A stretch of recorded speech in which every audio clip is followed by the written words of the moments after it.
Hello and welcome back to another Forzathon weekly guide. This week we have got ourselves Hoonitruck. Chapter number 1 does the truck means we need to own and drive the 1977 Hoonigan Gymkhana 10 Ford F-150 Hoonitruck. Nice vehicle, very long name. Here's mine, so let's go ahead and move it forward a bit and we should hopefully see, there we go, chapter number 1 complete. Going on to chapter number 2, the Hoonigan slide means we need to go ahead and earn a drift tap skill. And you know, I think I know just the place. Right, come on, let's try and get this thing going. A little slide and a little slight. That was a bit more than a slight tap off the wall. Slight tap, that nearly took out the entire back end of this truck.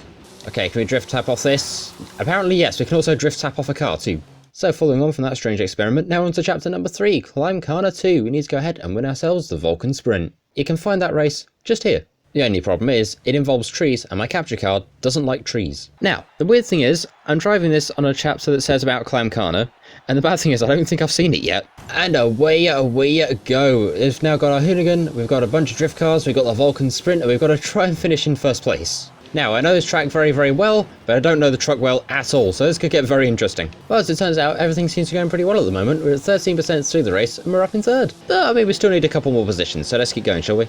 Now, I did a little bit of research into this thing, and by research I mean about a 5-minute Google check, but apparently this thing sold at a Barrett-Jackson auction for a whopping $990,000. By the way, that's around this in pound sterling.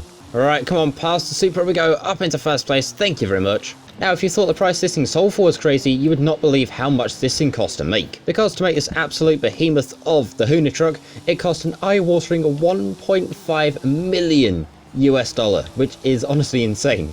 And this in pound sterling. So it sold for less than it cost to make, which is, well, goodbye to the profit, but I've got to say though, it's still very, very interesting. So as to where this thing is now in the real world, I've got no idea, but hopefully, just hopefully I might get a chance to actually see it. Either way, the finish line is just up here, there's nobody behind us, and across the line we go with a very much well-deserved first place, and a time of 2 minutes 45. Editor here, I'm stupid with numbers, it was 2 minutes 54.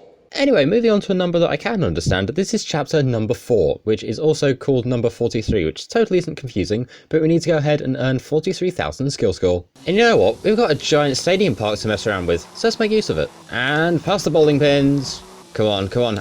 And strike! Actually, I think that might have been a spare. Okay, hopefully when that adds up, we should see any second. There we go, over 43,000 points, thankfully. And then going over to the weekly guide, that is now the weekly challenge complete and 5 points towards your festival playlist total. Mine this week is currently a 69 out of 75. In the meantime though, thank you very much for watching. Feel free to go ahead and share this with anybody else who needs help completing this week's weekly challenge. And I will hopefully see you all in the next one. Thank you very much for watching. Like, share, comment, subscribe, all that cool stuff. And at the point of recording this, we've also just surpassed 1.3k in subscribers, so thank you very much for that as well. But in the meantime, I'll see you in the next video. Thank you for watching. Tech out. See ya!